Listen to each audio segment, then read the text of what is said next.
शुरुआती दौर में मार्केट में गिरावट काफ़ी ज़्यादा देखने को मिला, लेकिन अगर देखा जाए तो जैसे जैसे मार्केट क्लोज की तरफ बढ़ा यहाँ पे रिकवरी होता हुआ देखने को मिला। लार्ज कैप यहाँ पे काफ़ी रिकवर हुआ, मिड कैप और स्मॉल कैप में भी रिकवरी देखने को मिला, लेकिन मार्केट क्लोज होते होते मिड कैप और स्मॉल कैप 1% के ऊपर यहाँ नेगेटिव में बंद हुए। आज मार्केट का क्या स्थिति रहा उसका आंकड़ा जानेंगे, कैसे स्टॉक्स ने आज मार्केट को बचाया है वो भी हम आंकड़ा देखेंगे।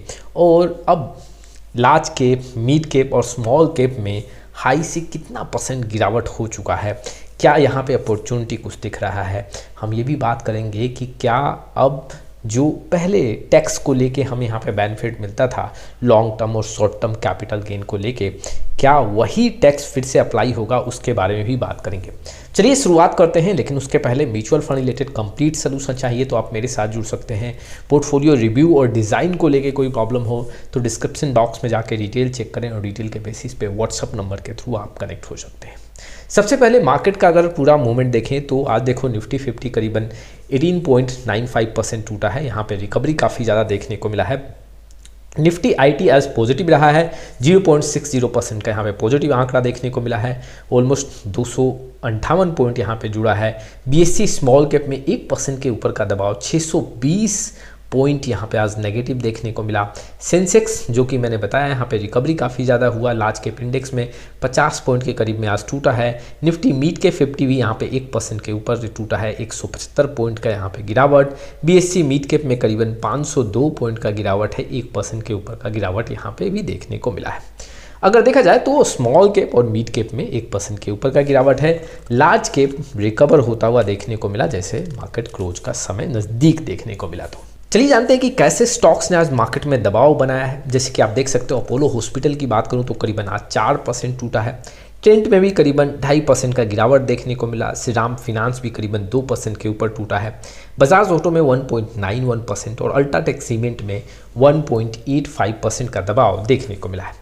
कुछ ऐसे स्टॉक्स जो मार्केट को यहाँ पे हेल्प किए हैं, ओएनजीसी करीबन 3% जंप लिया है, टीसीएस करीबन 2% के आसपास, रिलायंस भी करीबन 2% के आसपास, आईटीसी 1.92 और एशियन पेंट 1.82% आज जंप लेता हुआ देखने को मिला है। देखो अगर देखा जाए तो आज मार्केट को टीसीएस और रिलायंस ने काफ़ी ज़्यादा हेल्प किया है।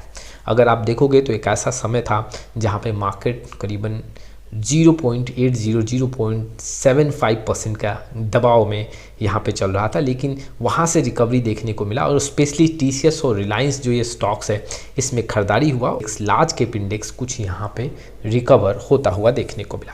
अब चलिए जानते हैं कि हाई पॉइंट से लार्ज कैप, मिड कैप और स्मॉल कैप इंडेक्स कितना टूट चुका है।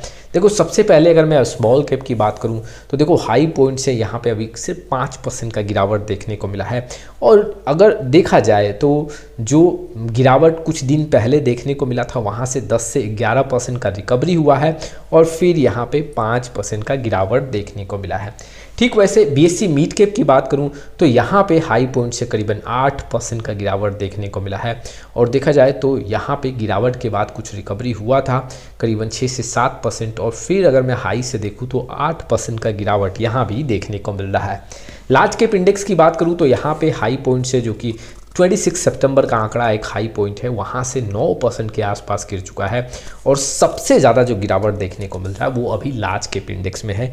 दूसरे नंबर पे मिड कैप और स्मॉल कैप में अभी अपने हाई से कम गिरावट दर्ज किया गया है। इन्वेस्टर को जो हमारे साथ मेंबर जुड़े हुए हैं, अभी मैंने लमसम का एडवाइस नहीं किया है।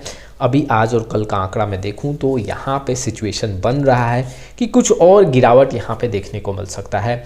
और गिरावट ऐसा नहीं है कि बहुत बड़ा गिरावट होगा, लेकिन कुछ से 7% का गिरावट देखने को मिल सकता है, तब जाके हम लमसम करेंगे। और इसलिए जो मेंबर्स जुड़े हुए हैं उनको अभी मैंने लमसम का एडवाइस नहीं किया है।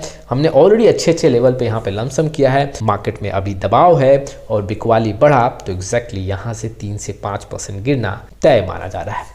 जो इन्वेस्टर पिछले 6 महीने 7 महीने में लमसम नहीं किए हैं, यहाँ पे कुछ वो पार्टिसिपेट कर सकते हैं। वहाँ पे मिड कैप में पार्टिसिपेट कर सकते हैं, स्मॉल कैप में, लार्ज कैप में अपने रिस्क के अकॉर्डिंग कुछ यहाँ पे ऐड कर सकते हैं। लेकिन अगर ऑलरेडी आपने यहाँ पे नवंबर में, अक्टूबर में लमसम किया है तो आपको इंतज़ार करना चाहिए। चलिए अब टैक्स को लेके बात करते हैं।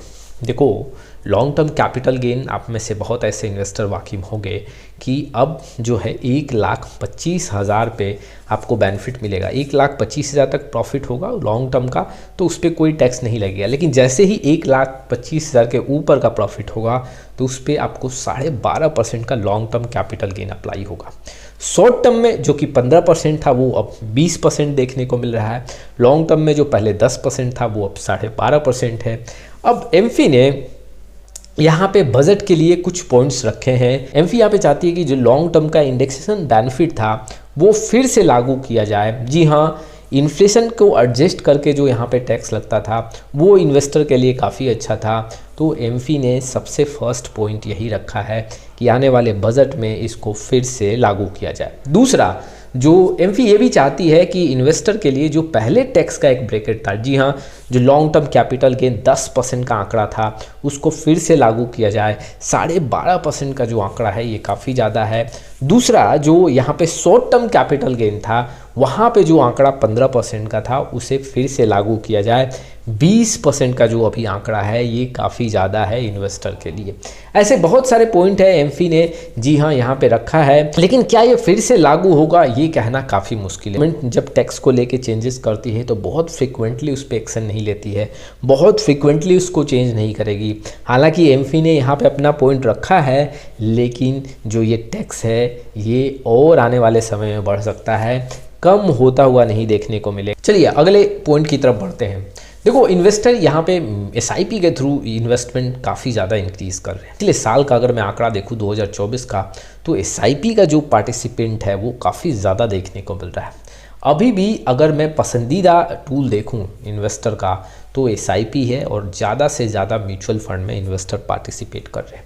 लेकिन उसके साथ ही साथ आंकड़े ये भी निकल के आ रहे हैं कि एसआईपी बंद भी किए जा रहे हैं। और वैसे सिचुएशन पे एसआईपी सबसे ज़्यादा बंद होते हैं जब मार्केट में लाल निशान देखना स्टार्ट होता है, मार्केट में यहाँ पे गिरावट देखने को मिलता है। अब ऐसे सिचुएशन पे जो नए नए इन्वेस्टर हैं जिनको ज़्यादा एक्सपीरियंस नहीं है वो कहीं से म्यूचुअल फंड का नाम सुनते हैं, कहीं से एसआईपी का नाम सुनते हैं और फिर पार्टिसिपेट करते हैं। मार्केट रेड होता है, नुकसान होता है तो डर के मारे वो एग्जिट कर जाते हैं। और ऐसे बहुत सारे इन्वेस्टर हैं जो हमारे व्हाट्सएप के इनबॉक्स में आते हैं, मार्केट डेली रेड में देखने को मिल रहा है तो यहाँ पे कुछ ना कुछ डेली ऐसा मैसेज आता है। मैं इस वीडियो के माध्यम से इन्वेस्टर को समझाना चाहता हूँ, आप जब भी म्यूचुअल फंड में इन्वेस्टमेंट करें तो आप ये ज़रूर सोच के आएँ कि मुझे 6 महीने 1 साल के लिए पैसा नहीं लगाना है। इक्विटी ओरिएंटेड स्कीम्स में पैसा लगाने तो कम से कम 3 से 5 साल का समय दो। छोटे ड्यूरेशन में अगर नुकसान भी हो जाए अपने परसेप्शन को चेंज मत करो। और देखो, अगर आप रिस्क नहीं लेना चाहते हो छोटे रकम से स्टार्ट करो। जैसे जैसे आपको प्रॉफिट दिखे, आपका कॉन्फिडेंस आई हो, तब जाके आप म्यूचुअल फंड इन्वेस्टमेंट को और स्ट्रॉन्ग बनाओ अमाउंट के मामले में। ये था आज के वीडियो का विश्लेषण। आप में से बहुत ऐसे इन्वेस्टर हैं जिनको पोर्टफोलियो रिव्यू और डिज़ाइन को लेके काफ़ी प्रॉब्लम है। डिस्क्रिप्शन बॉक्स में जाके डिटेल चेक करें और डिटेल के बेसिस पे व्हाट्सअप नंबर के थ्रू आप मेरे साथ जुड़ सकते हो। फिर मिलेंगे एक नए वीडियो के साथ, तब तक के लिए जय हिंद, जय भारत।